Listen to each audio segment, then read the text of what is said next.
Midnight fog blankets the graveyard forest with eerie whispers. A baby raccoon wanders in, chasing glowing illusions.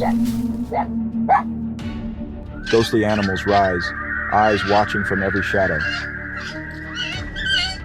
A phantom mother calls. The raccoon steps closer.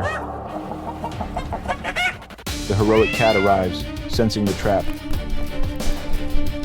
Ghosts swirl around the cat. It doesn't flinch.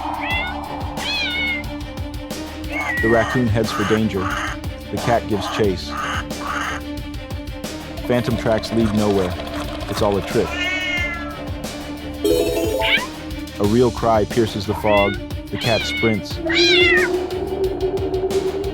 A giant ghost wolf blocks the way. It attacks. The raccoon nears the glowing pit, entranced. The cat leaps, grabs the cub just in time. Spirits erupt, howling through the sky like a storm. The cat glows bright. Ghosts scatter and vanish. Peace returns as sunlight breaks through the trees.